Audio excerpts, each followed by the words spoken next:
सोलैंड 2 novel की last episode में ये जिसुई यूहाओ के ऊपर अटैक करती है, जिसे देखकर तांग उटंग चिल्लाते हुए कहती है कि क्या तुमने ये नहीं कहा था कि तुम उसे कुछ भी नहीं करोगी। तो आज की इस वाले एपिसोड की स्टार्टिंग में हमें ये जिसुई को दिखाया जाता है, जो इविल तरीके से जोरों जोरों से हंसते हुए कहती है कि हाँ, अभी अभी मुझे ऐसा लगा था कि मुयेन की खातिर मैं तुम्हें ना मारूं, लेकिन सडनली मुझे इस बारे में याद आ गई कि मेरी और मुयेन की रिलेशनशिप कैसे खत्म हुई थी, इसीलिए सडनली मैं मुयेन को हेट करने लगी हूँ। जबकि मैंने यहाँ पर मुयेन की डिसाइपल को ढूंढ ही लिया है, तो आखिर मैं उसे क्यों ना मारूं, आखिर मैं मुयेन की गलती के परिणाम उसकी डिसाइपल को क्यों ना दूं। वैसे भी मुयेन अभी मारा जा चुका है, इसीलिए अब मैं यही सोच रहा हूँ कि उसकी रिएक्शन तब क्या होता जब उसे ये पता चलेगा कि उसकी डिसाइपल को मैंने मार दिया है। लिटिल फेलो, इसमें तुम्हारी ही गलती है, हाँ, आखिर तुम्हें किसने कहा था गलत टीचर को चूज करने के लिए। और वह लोग कितना कहने के साथ ही ये जुइसी उसकी क्लॉ को यूज करते हुए यूहाओ को दबाने लगती है, जैसे कि ये जुइसी यूहाओ को यहाँ पर दबा कर ही खत्म करना चाहती हो। सच में ये जुइसी एक पागल इंसान है। सभी लोगों को भी इस बारे में पता चल गया था कि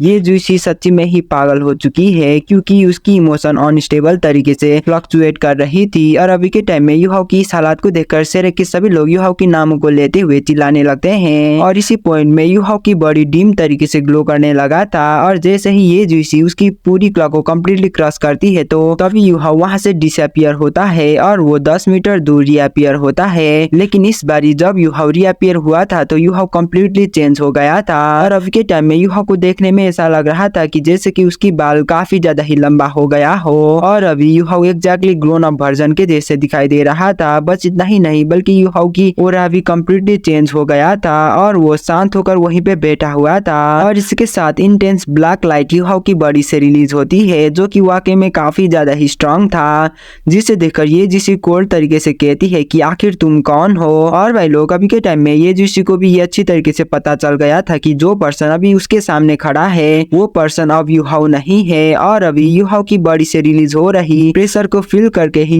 ये जुइसी पूरी तरीके से शांत हो गई थी। और फिर यूहाओ कहता है कि ये जुइसी, क्या यही तुम्हारी एक्चुअल नाम है?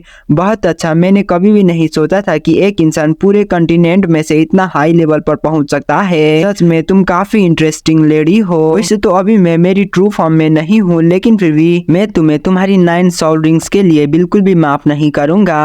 तुम्हें 9 सोल रिंग लेने के लिए प्राइस पे करना ही होगा। 300,000 ईयर की सोल बीस्ट एंड 610,000 ईयर की सोल बीस्ट। बहुत अच्छा, तुम वाकई में एक अच्छी अपोनेंट हो। और वह लोग जैसे जैसे यूहाओ इन बातों को कह रहा था, वैसे वैसे उसकी वॉइस डीप होते ही जा रही थी, और उसकी बॉडी से निकला हुआ प्रेशर ये जुइसी की ब्लड रेड लाइट को सप्रेस करते ही जा रहा था।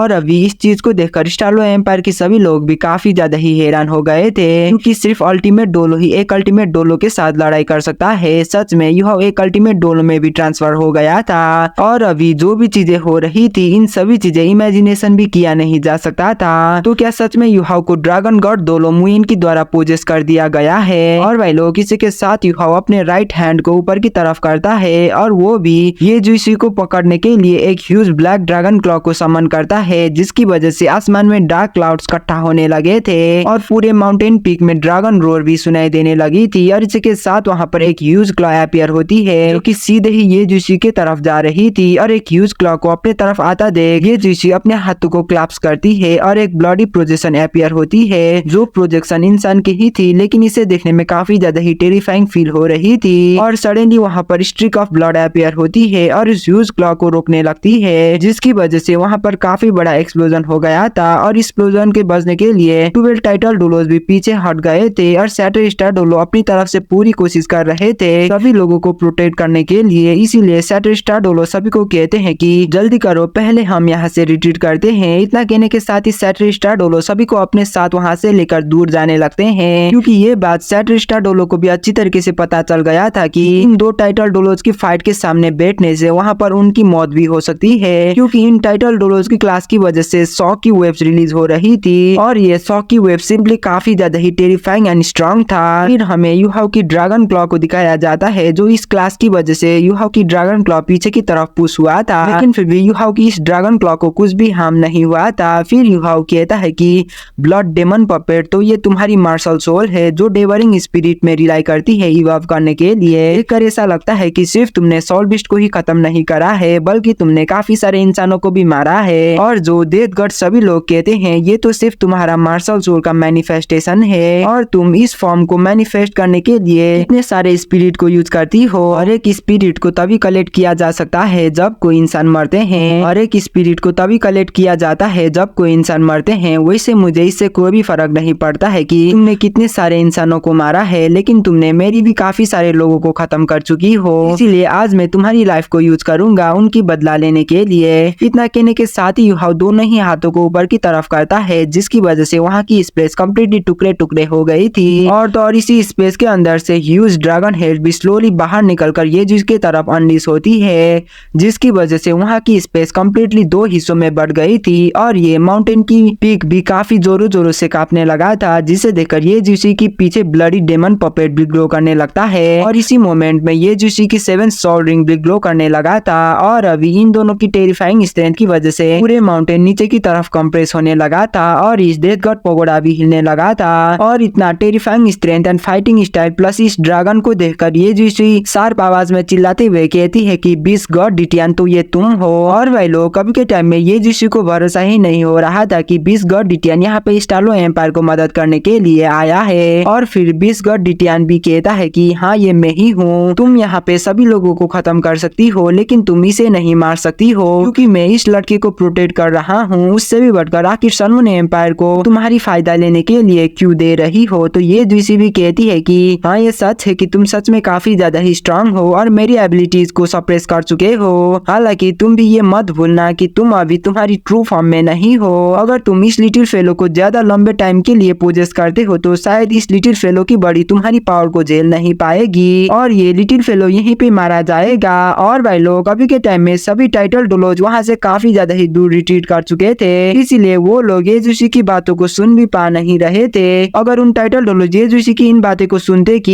ये जूसी भी दितियान की मैच की नहीं है तो वो लोग काफी ज्यादा ही हैरान होते। वैसे भी इन सारी बातें सच्ची है। लास्ट टाइम जब दितियान ने सेरेक एकेडमी के ऊपर अटैक कर दिया था तो एल्डर मुयेन एंड एल्डर ज्वानला दोनों मिलकर भी दितियान को हरा नहीं पाए थे, इसीलिए एंड में जाकर युहाओ ने ही दितियान को कन्विंस करा था, नहीं तो सेरेक एकेडमी कब का डिस्ट्रॉय हो चुका होता। फिर दितियान ये जूसी को कहता है कि आखिर तुम्हें ऐसा क्यों लगता है कि मैं मेरी ट्रू फॉर्म में नहीं हूँ? क्या तुम्हें सच्ची में ऐसा लगता है कि मैं मेरी ट्रू फॉर्म को यहाँ पर समन कर नहीं सकता हूँ? तुम जैसे छोटे इंसान आखिर मेरी लेवल क्या है ये तुम कैसे जज कर सकते हो? इतना कहने के साथ ही युहाओ राइट हैंड को स्काई के तरफ ऊपर करता है और वो उसकी लेफ्ट हैंड को जमीन की तरफ करता है, जिसकी वजह से वहाँ पर ह्यूज क्रैक अपीयर हो गई थी। और इसी क्रैक के अंदर से एक फिगर स्लोली बाहर निकल कर आता है और इसी के साथ वहाँ पर युहाओ के सामने एक ह्यूज ब्लैक ड्रैगन की हेड भी अपीयर हो गई थी। और इसी मोमेंट में युहाओ भी कम्प्लीटली नॉर्मल हो गया था और अपने सामने दितियान को समन होता देख ये जूसी घबराते हुए कहती है कि क्या नहीं तुम एक्चुअली में यहाँ पर स्पेस को क्रैक करते हुए यहाँ पर अपीयर हो सकते हो? आखिर तुम क्रैक के अंदर से कैसे अपने रियल बॉडी को टेलीपोर्ट करके यहाँ पर ला सकते हो? ये नामुमकिन है। इतना कहने के साथ ही ये जूसी रेड लाइट की बीम में ट्रांसफर होने के बाद वहाँ से डेथ गॉड पगोड़ा के तरफ भागने लगती है। और इसी के साथ ये जूसी के वहाँ से जाने के बाद countless avenging light of death god unleash होती है जो कि काफी ज्यादा ही पावरफुल था। और अभी जो चीज युहाओ को ये पता नहीं था वो ये थी कि डेथ गॉड पगोड़ा में काफी सारे एवेंजिंग स्पिरिट थे जिसको ये जूसी ने पकड़ी थी और इन एवेंजिंग स्पिरिट की मदद से डेथ गॉड को क्लास 10 की सॉल टूल बनाया जा सकता था। और इस वर्ल्ड में ऐसे काफी कम लोग थे जो सॉल टूल के मामले में जीनियस हो। ड्रैगन गॉड मुयेन और ये जूसी की रिलेशनशिप एंड होने के साथ ही ये जूसी सॉल टूल में रिसर्च करने लगी थी और काफी सालों के रिसर्च के बाद उसने उसकी इविल सॉन्ड मास्टर की एबिलिटीज को सॉल टूल में फ्यूज कर पाई थी, जिसकी वजह से एक पावरफुल वेपन का जन्म हुआ था। और होली गोस्ट चर्च में स्ट्रॉन्ग फाउंडेशन होने की वजह से और एक पावरफुल सॉल इंजीनियर होने की वजह से ये जूसी फाइनली सन मून एम्पायर की स्ट्रॉन्ग डेथ गॉड डोलो बन गई थी और सेम टाइम में वो होली गोस्ट चर्च की सुप्रीम लीडर भी बन गई थी। और जब जूतियान रन थ्रोन में आ गया था तो उसने ये जूसी को गॉड मदर बनाया था और अभी की होली गोस्ट चर्च की सेक लीडर झांग लियू ये जूसी की बेटा था। और अभी के प्रेजेंट टाइम में जैसे ही avenging light of death god pagoda and black dragon flames एक दूसरे के साथ टकराती है तो पूरे माउंटेन कोलैप्स होने लगती है और इसी के साथ death god pagoda red light की बीम में बदल जाती है और ये death god pagoda sun moon empire के तरफ चली जाती है, जबकि वो युहाओ साइलेंटली हवा में उठकर डेथ गॉड पगोड़ा को भागते हुए देख रहा था कि बीस्ट गॉड डिटियन भी युहाओ के ही सामने खड़ा था। फिर बीस्ट गॉड डिटियन युहाओ को कहता है कि सच में तुमने एक स्ट्रॉन्ग एनिमी के साथ पंगा लिया है। अगर मैं मेरी ट्रू फॉर्म में नहीं आता तो ये तो बिल्कुल भी मत सोचना कि वो यहाँ से ऐसे ही भाग भाग जाती तो यूहाओ भी कहता है कि तुमने भी तो मुझे ऑलरेडी 2 बार गॉड बनने से रोक चुके हो, इसीलिए क्या तुम्हें ऐसा नहीं लगता है कि तुम्हें मेरी क्रिटिकल मोमेंट में मदद करना चाहिए। उससे भी बढ़कर सनमून एम्पायर को पूरे कंटिनेंट में राज करना देना ये सोल बीस्ट के लिए भी अच्छी बात नहीं है, क्योंकि सनमून एम्पायर जब सोल रिंग की सब्स्टिट्यूट को ढूंढ लेंगे तो तब वो लोग सोल बीस्ट को कम्प्लीटली खत्म कर देंगे। इस पर दितियान कहता है कि हालांकि अभी के लिए तुम्हें स्ट्रॉन्ग ओपोनेंट की सामना भी नहीं करना चाहिए और पहले ये जुशी सही थी, मैं अपनी ट्रू फॉर्म में यहाँ पर बिल्कुल भी नहीं आ सकता हूँ। इवेंचुअली जब ये जुशी यहाँ से चली जाएगी और वो शांत होकर सोचेगी तो उसे भी ये पता चलेगा कि एक्चुअली में मैं यहाँ पर नहीं आया हूँ, इसीलिए वो बेकार में ही यहाँ से घबरा कर भाग गई है। वैसे भी वो औरत काफी ज्यादा ही स्ट्रांग है, अगर मैं सेम टाइम में उसकी डेथगढ़ पगोड़ा एंड उसको सामना करूंगा तो मैं भी ये श्योर नहीं हूँ कि क्या मैं उसे हरा पाऊंगा या नहीं। बीसगढ़ डिटियन की इस बात को सुनने के बाद वो यूहाओ थोड़ा सा हैरान हो गया था। इवन एरोगेंट बीसगढ़ डिटियन भी कॉन्फिडेंट नहीं था कि वो ये जुशी को डेथगढ़ पगोड़ा के साथ हरा पाएगा या नहीं। तो आखिरकार ये जुशी कितना ज्यादा स्ट्रांग है, इतना स्ट्रांग पावर हाउस की होते हुए स्टालो एम्पायर को कभी भी बेनिफिट नहीं मिलेगी। फिर दितियान यूहाओ को कहता है कि इस बारी तुमने मेरी कुछ ज्यादा ही पावर को झेला है, इसलिए तुम्हारी बॉडी ऑलरेडी कोलैप्स होने की करीब है। अच्छी बात तो ये है कि तुम्हारी बॉडी में स्ट्रांग लाइफ एनर्जी है जो कि लेक ऑफ लाइफ की सेम सोर्स से आती है, इसीलिए ये एनर्जी तुम्हें रिकवर होने में मदद कर रही है। हालांकि अब तुम्हें कभी भी इस लेडी की सामना करना नहीं चाहिए, क्योंकि अगली बारी ये तो मुझे भी पता नहीं है कि क्या मैं तुम्हें अगली बारी सही टाइम में बचा पाऊंगा या नहीं। तुम्हारे पास सिर्फ एक ही लाइफ है जो हमारे लिए भी काफी ज्यादा इम्पोर्टेंट है, लेकिन क्या ये लाइफ तुम्हारे लिए इम्पोर्टेंट नहीं है? इसलिए तुम तुम्हारी इस प्रीशियस लाइफ को सीरियसली लो और डेथ गॉड से जितना हो सके उतना दूर रहो। इतना कहने के साथ ही बीसगढ़ डिटियन डिम लाइट्स के साथ वहीं पर डिसअपियर होता है और वहां से दितियान के जाने के साथ ही यूहाओ पेल दिखाई देने लगा था और उसे उसकी पूरी बॉडी में पेन भी फील होने लगा था। और वह लोग किसी के साथ सीन शिफ्ट होती है जब स्टालो एम्पायर की सभी टाइटल डोलोज यूहाओ के पास माउंटेन टॉप में आती है तो वो लोग काफी ज्यादा ही हैरान होते हैं, क्योंकि माउंटेन रेंज कम्प्लीटली डिस्ट्रॉय हो गया था और अभी यूहाओ की बॉडी मिंगडू माउंटेन रेंज के नीचे पड़ा हुआ था। और अभी यूहाओ को देखने में ऐसा लग रहा था कि जैसे कि यूहाओ अभी अनकॉन्शियस हो। और अभी यूहाओ को इस हालात में देखकर जू सांचियान सेरे की सभी लोग जल्दी से यूहाओ के पास जाने लगते हैं।